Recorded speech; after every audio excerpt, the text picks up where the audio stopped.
In this episode, we are going to be talking about the Italian spaghetti western, The Great Silence, which was directed by Sergio Carbucci and was released in 1968.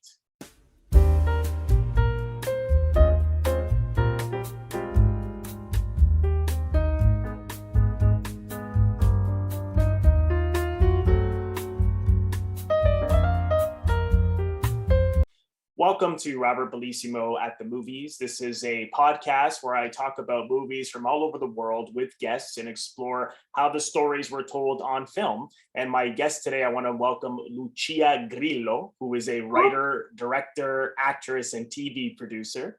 Some of her credits include Summer of Sam, directed by Spike Lee, which I love. I've reviewed that on this podcast before. The TV series Switch with Olympia Dukakis. Duplicity with Julia Roberts and Clive Owen, among many others. She also has her own TV series called Lucia's Vegan Lifestyle, which is on MNN in New York. Lucia, welcome. Thanks so much for doing this today. Robert, thank you so much for having me. I really am so excited to be here with you today. Oh, no, me too. My pleasure. I love Italian cinema from, neorealism, and then how that evolved with, Pasolini and even Visconti becoming more melodramatic and Fellini becoming more surrealistic. And so I love the classic period and even the modern films of today. But the Westerns, because I never had really much of an interest in Westerns. And I've seen some that I've really liked, like some of the American ones that I've loved. And even recently on the podcast, I've reviewed some because some people got me interested in it. So when you on your list suggested perhaps talking about The Great Silence, I thought this is a great opportunity for me to dive into another sort of subgenre that the Italians like Leone and Carbucci were really good at and influenced so many directors that came later. So this was a really great, wonderful film. Has your feelings about it changed with repeat viewings? I just love it more. It's one of those, it's remarkable, right? It's just remarkable in many different ways. And I first saw it, I think maybe 4 or 5 years ago at Film Forum. And so fairly recently then. Yeah, okay, great. I don't know if they had done a 4K restoration or if they were just screening it, or maybe they did a Corbucci retrospective or something. But I keep looking over here because it's I'm not a fridge magnet person, but I have one magnet on my fridge that says Roma, New York with an arrow, and it is holding the postcard of Il Grande Silenzio. That's how much I love this film. Oh, wow. So, and I want it as a reminder of, when I get to make my next film, I want it as a reminder of the standard to which I want to hold myself. So yeah, I've seen it about 4 or 5 times now. And I just love it. I just love it even more. And all of the things I loved about it are reinforced each time I view it. Mm-hmm. I thought it was just really powerful. And obviously I could see very early on that it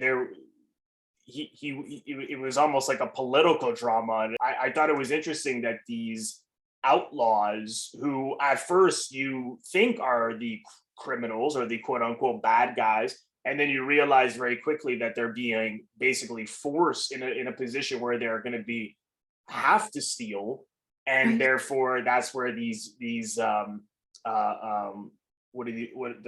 price on their head, I forget the term for that, the bounty hunters. That's right, thank you, the bounty price on their head, which then brings people quote unquote under the law to be able to kill them and collect on it.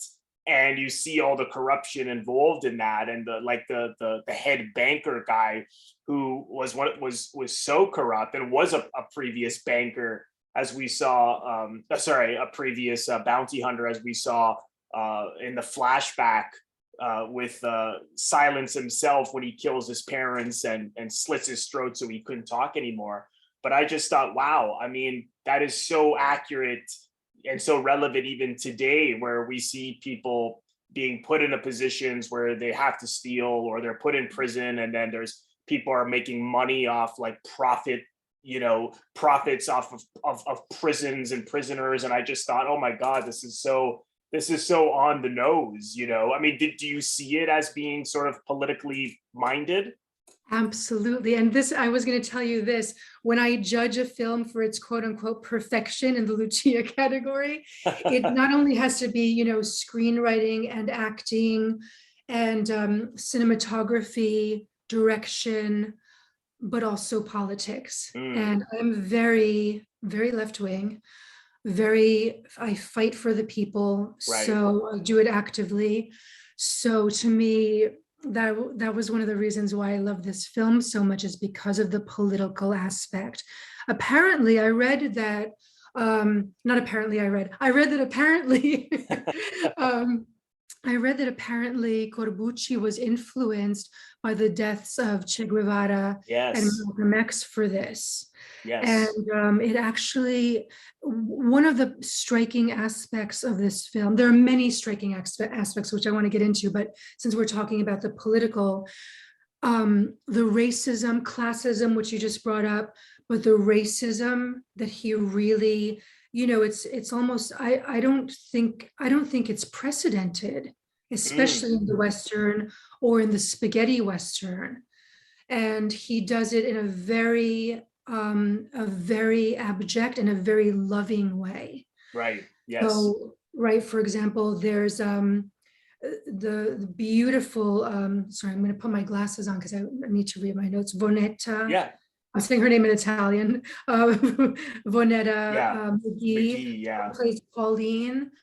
The now justice of the peace, not is in love with her, he wants to possess her. Yes. So he puts the bounty on the head of her husband, who's an innocent Black man, and has him killed so that he can possess this woman. So not only is she, a Black woman who's in this neighborhood, who's in this atmosphere, right? But she has a lot of support from the town and the other women. Yeah. Especially. Yeah. But her husband is killed, and then Tigraro, whose name is, I think, Miguel in the English version. Tigraro is the bounty hunter played by Klaus Kinski. Yes, even when he kills her husband, he makes note, or someone with him makes note that, isn't it amazing that we're going to get the same price as a Black man, as a white man, that the reward is, was it more? Okay, then I misheard that. A Black man's life is worth more. Yeah, the subtitles too, this is one of my complaints. I want to take all classic Italian cinema and redo their subtitles, because we miss details that, I'm a nerd. And being a screenwriter, right? Lines are written in a specific way. And then Klaus Kinski's the Italian dubbing, I was almost laughing. He does that aspirating acting, like, devo ammazzarti, and I'm like, what's happening here? Oh, it's no. Hilarious. I always make fun of that type of acting, and especially in Italian, it's you don't know if they want to make love to someone or kill them, because it's ti voglio tanto, ti voglio ammazzare, and it's always this where did they learn this breathy thing? I have no idea. That's really interesting, that I imagine, because you speak the language fluently, that you can pick up on it, but because someone like me, who could only really, even though I'm Italian background, I don't speak it, I can just speak some words, because I'm reading but also trying to see the visuals, and I'm sometimes missing the actual acting of the dubbing. And you're right, sometimes it can be bad and you can't even really tell. Or sometimes it's amazing, like in the case of like Rocco and his brothers. I thought the actor who did Delon was... I never heard it in England, and that's another of my top films. It's a favorite of mine as well. You know that apparently I was dubbed in Summer of Sam. I'm speaking Sicilian in the film. Really? And apparently, according to one of my former acting students from Italy, they said that I was dubbed in Italian. Oh, in the Italian version, you mean? Yes. Oh, wow. Okay. Jesus. Okay. I'm like, why? But I'm speaking Sicilian. I could have even dubbed myself in Italian. Yeah. If you didn't understand it, it was really funny. But what was Spike Lee and Mira Sorvino, John Leguizamo? What were they like? Everybody was so lovely. I was so spoiled on that film by all of them. I mean, Mira, I remember before shooting, I was a little bit nervous and she held my hand. Oh wow. And Spike was an absolute gentleman, really just lovely. Pulled out my chair for me on set when I had to sit down. And he, one thing that I really love about him is that he trusts his actors. Mm. So he would just come up to me to tell me to do a line along, do a certain line, and I'd have to invent the line. And there's one comedic line in there where one of the guys at the bar tries to introduce himself Right. to me. And I just threw in a personal, how Carol Burnett used to tug her ear, right? Yes. I just threw in a personal for my mom and my aunts to laugh at.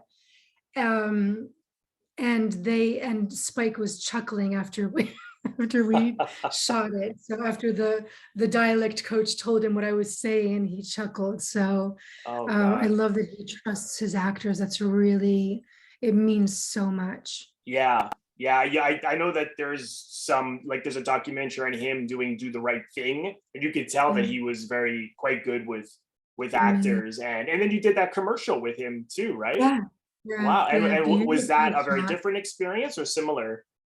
Amazing, the same, Yeah. just, told me what he wants, trusted me to do it, and that's it. I know we discussed before recording you sent me some of your short films, which again I really appreciate that you did that because I really enjoyed the two I saw, and you had we sort of loosely had mentioned that you felt it had connected to the Great Silence. Is there something in specific that you see as a connection between the two? I know you shot those much earlier than seeing this film, but Yeah, the Westerns and the spaghetti Westerns in general, and Westerns in general, because I always thought that I was influenced by neorealism, and right. I call my Italian, my made in Italy shorts, I call neorealism. Yeah, well, I Because could certainly see the connection because it has this rough documentary look to it.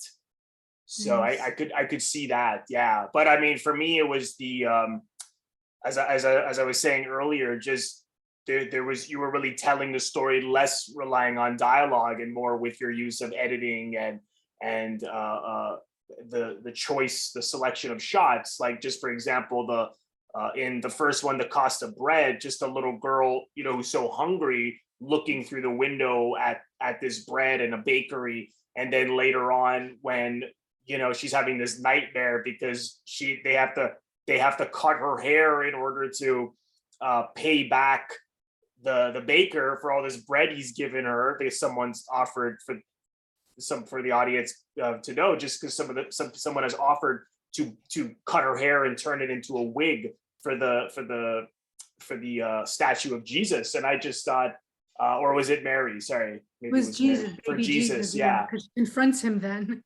that's right. Yeah, and even the way in which the you who you played the mother then reacts information. Again, it wasn't a lot of dialogue. It was just I understood the emotions and the story just based on the action. And of course, this film we have the main character Silence, whose throat has been cut as a child, and so he can no longer talk. So everything he's experiencing and feeling from his past and his present and is all based on his expression and again what it is that he's doing. And I thought the performance was so extraordinary. I know I can't say his name very well, but I know him.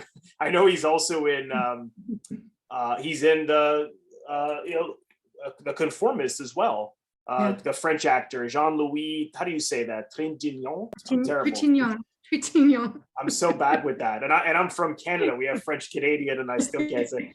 Um, but is that when you look at those short films and now look at this? Is that in hindsight where you see there was a similarity with your use of less on dialogue and more on editing and so forth? I thought that I was more influenced by neorealism, which is a great influence in many aspects, right? Professional actors with non-actors, and the natural Yes. locations. real locations. We shot in my mother's house where she was born. Oh, wow. So yeah, the story is based on my mother's childhood. Yes, right. Yeah, I So, read that on your site. And this is in Calabria. yeah, Yeah, exactly. incredible. So, so when I saw this film, I realized that there are a lot of similarities and a lot of influences for me, from Westerns. For example, I love the ECUs. I wish that we Mm, had them more in cinema today, but now it's a time, right? It's a time yeah, constraint. And also, maybe aesthetic, because HD doesn't really lend itself very well to, people's skin. right. Yeah, You know, but the ECU that brings us so close to the character. yeah. And I was influenced by that, and the pacing and the quietness, the silencio, the grande silencio, silence Mm, brings to the fore his beauty, right? His purity. He's grown into a man, and I think it's a maturity, but he's pure. mm, You can see it in the softness of his face. Right? His face is so beautiful and so soft. But yeah, then, ding, right? He's yeah, the fastest draw, and he yeah. draws second, but he shoots first. Right, right. And but that's also from his purity, because the purity of his mission, Mm, right? Not only to avenge, but he's known. There are two women in the film who know of the legend of Silencio. One is the elderly woman who approaches him immediately. I recognize you. right. After her You're the son one who gets stands up. killed. Right. Yeah, you're the one Yeah. who stands up for the innocent in the face of injustice. I'm paraphrasing. And then Pauline, who tells the other woman, there's a man who, and Yeah. he avenges, and she's like, I'm gonna get that man. Yeah. Right? And What was interesting with that, that's certainly true, but he also was a little like the other bounty hunters because he also was hired to kill, just like mhm, they were. So I like that it wasn't so black and white, good guys versus bad guys. Like right when you see him at the beginning and he's shoots all those bounty hunters, and the outlaws come and pay him, right. and even later he wants from Pauline. Yes, originally he wants Pauline to pay Right. him, and then you see he knows that there's a bigger, there's a more important reason to do this as opposed to money. So obviously he was the better person than the I other. think I think he's slightly swayed. I think Yeah, he falls in love with her. I think it's that's two, that. right? Yeah, That it goes along with his mission, and he falls in love with her. And that's another, I have so many notes here, so many things that I wanted to touch upon, but another thing that I loved about this film is that I think it has one of the most beautiful, I don't even want to call it a sex scene. It's yes, a lovemaking yeah. scene. It's one of the most mutual and sensual love scenes I've ever seen. And Yeah. it's just so beautiful to And watch. you really never saw an interracial couple have a Exactly. love scene then, and even now it's not that it's like people are shocked, but it's not like we see it a lot. It's not like it's still something that is still like, oh, like people really notice it. It's not like quote unquote just, I mean, it is normal, but people don't perceive it as normal. There's always some kind of mention or making Right, something big out of it. And I right, felt that that it wasn't like silence was, well, he couldn't talk, but it wasn't like there was a big racial element, or that the town reacted to the fact that there was a romance brewing. It just sort of happened so seamlessly. yeah, But they also really connected, and that their sense of loneliness. His family was taken from her husband was taken from him, right, and they obviously really bonded over that. What shocked me about this movie was because on the one hand, I was enjoying it, and then on the other hand, part of me with thought, well, okay, this is going to be predictable. Silence is going to save everybody and shoot everybody at the end, and happy ending. And it was because you know, the Italian, the spaghetti westerns, again, I'm no expert, but just from what I've read, is that they really took the American genre and sort of flipped it, like took those cliches in a way, good cliches, not in a bad way, and did something on their own with it. And that's why I thought, you know, there's of course it's going to be happy. And then when it's not, I just thought, I was so upset. I to the point where I just thought, no, he's gonna, even after he's shot at the end, silence, I just thought, no, he'll get up and he's still alive and he'll shoot. And I just thought, no, the corruption won, you know, the people who will get away with this because they are killing these people legally, which is insane. Right. They win in the end, and they will get away with it.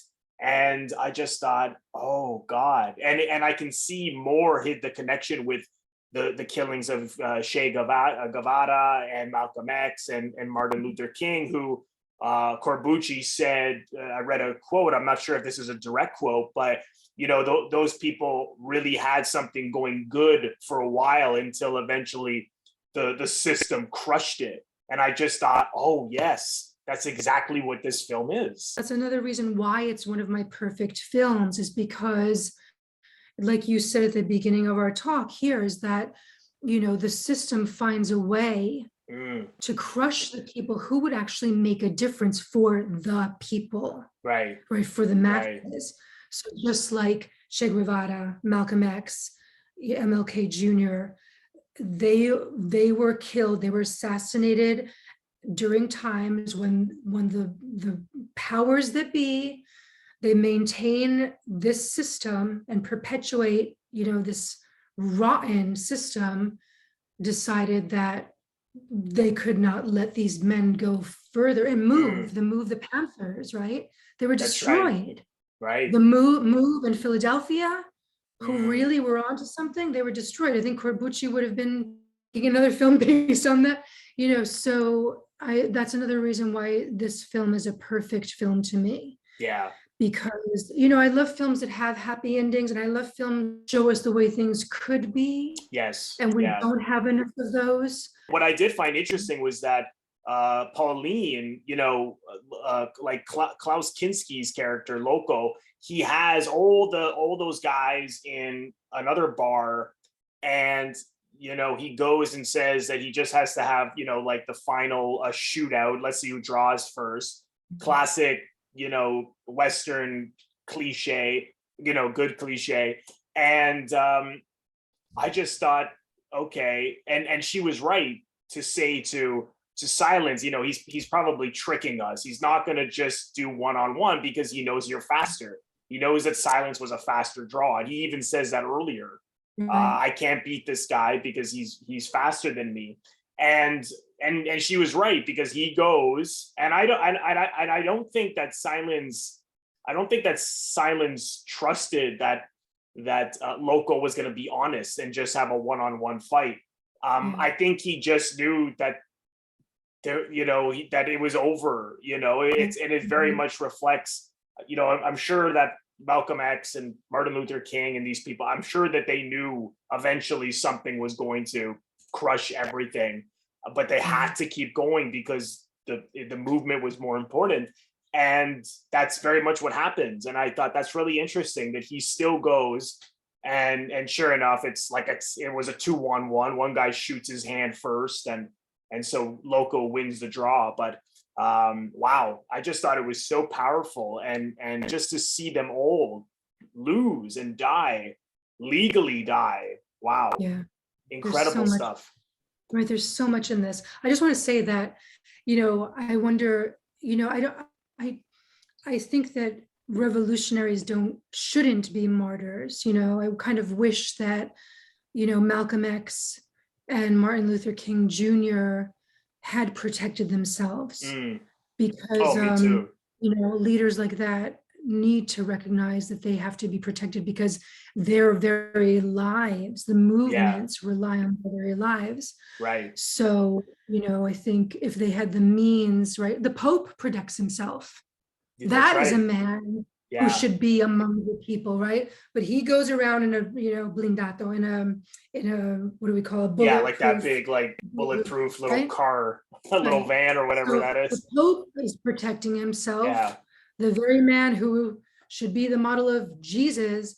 Then these revolutionaries should protect themselves Right. from, so that the movements can really go on as strongly as they can. Yeah, But it's certainly not romanticized either that he, dies for, it certainly yeah, is very bleak. And of course, the atmosphere of the winter in this film adds to that so much. I mean, on the one hand, it's so beautiful, but the just the coldness and starving out in the mountains. I mean, there's nothing worse than exactly. being cold and hungry and stranded and hiding. Yeah. I thought that was a great choice. The anti-Western. Exactly. I wanted to Yeah. talk about that, and also just to continue what you were just saying, that the great silence can refer to him, the man, right, and him as a legend, and then also his fall at the end, kind of like the bitter irony of the great silence, but also the great silence, like, where was everybody? Where is everybody? The Yeah. one who is fighting for justice, Right. right?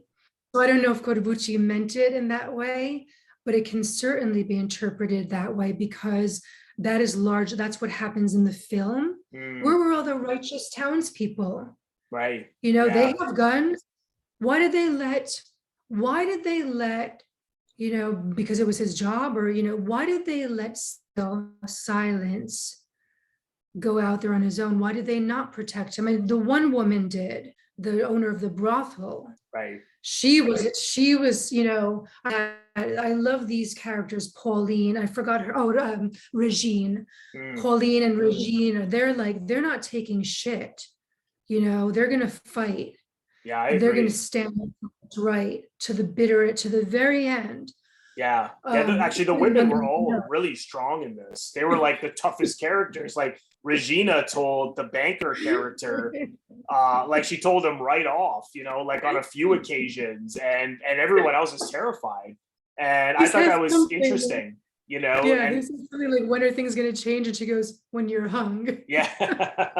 And everyone kind of slinks back into the saloon. Yeah. And she's just there like, try me. Yeah. I love what you brought up about the snow and the anti-Western, because from the very opening scene, right, there's the pan shot of the snow, the mounds of snow. Yes. And then Silencio on horseback, which usually in Westerns would be a pan shot of the arid, hot desert. That's right. Yeah. Sand. So from the whole concept of it is anti-Western. Yes. And yeah. down to the very detail of the location. It's amazing. Oh yeah, no, I thought it really added to the emotional life of the film. Absolutely. You're right. Like the masses weren't coming out to stop these people. And the only person who also was trying to stop them he wasn't necessarily trying to stop them, trying to create order, was the sheriff. But then again, it's because he was being paid to do it. And he even says that. They sent me here. He was also easily duped. That's true. Yeah. He of all people, if he's a sheriff, a proper sheriff, yeah, should know not to turn his back on someone like Tigre. Yeah, that was so crazy. Yeah.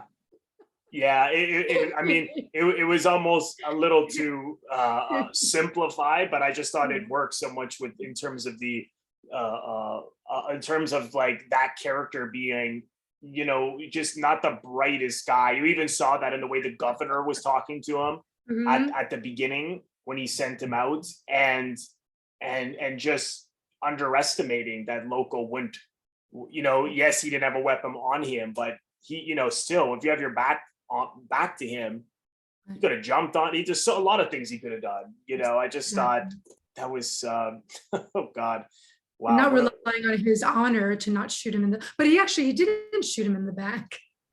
Yeah, well, he was shoot. Well, he shot Well, he fell into the ice, right? Like he was shooting his feet, and He then he shot walked. his feet, Yeah, but he would walk backwards. that's Yeah. right. So Yeah, and then then he walked. it wouldn't be a murder. It could be covered up Yes, as an accidental death or right, suicide. Very right. clever on the part. So for your viewers, Tigrero is local. Yeah. The Italian version, the character's name is Tigrero, and in the translated version, it's loco. Just so people don't get confused. Oh, Um, okay. Yeah, yeah. Because yeah. again, I saw the English one. This is the thing with these translations; they're all over the place. Yeah, that was also a really clever aspect. Is like that every murder they took, it was always so calculated. And it was always lawfully. And I just think Yeah. this is just so many people get killed, and it's all legal. Either and even like Silence does it in total self defense. He waits for them to draw first, so he'll draw second. When he throws the match in, and then Oh God, yeah, to provoke him. That was such a great scene. But that's also so key to this film, right? And Corbucci's vision and his concept about, commentary on society. Yeah, That things are done to people in legal ways. Even, let's say the bounty hunters of today. We can say the prison system. that's what I was thinking. Right? Yeah. Laws. Here, I don't know about in Canada, but here there was the 3-strike law. And now marijuana is being legalized. And the very people who were trying to make a living or who were stuck making a living, selling drugs on the street and are now in jail, or if they are still on the street, they're not going to profit from the legalization, right? It's going to be people who are not like them. That's right. Yeah. So it perpetuates, these legal crimes against certain classes of people, the lower classes, are, the powers that be and the people who make these laws. Yes, there are laws that are created to protect people and their rights, but there are also laws put into place that maintain oppression, right, and keep masses of people oppressed. Oh God, yeah. Yeah. So that was key in this film as well, to point that he called attention to this very fact of our society. Yeah, and certainly he made that so clear. I mean, even in the end, when Loco just everyone is killed, and he still makes note that it's lawful. Like, I mean, at least in the English version I saw, he always has to make point, almost bragging about it, like it's a joke. Wow, what a film. I'm gonna have to see more. I mean, I've seen some spaghetti westerns, of course, like Once Upon a Time in the West, and Fistful of Dollars and stuff like that. But I'm gonna have to see more of Corbucci, because I don't think I've seen any of his films. So I'll tell you an interesting thing. My initial introduction to Corbucci was watching Django on Franco Nero's couch. Yeah, I haven't on whose couch? On Franco Nero's couch. Oh wow. That's incredible. We dated for a while when I was in Italy, when I was living in Italy. Oh my God, that's amazing. He would watch soccer, and I would find it very boring. So he would be like, "Oh, just watch one of my films." So I saw Django for the first time in Franco Nero's living room, and that was my introduction to Corbucci.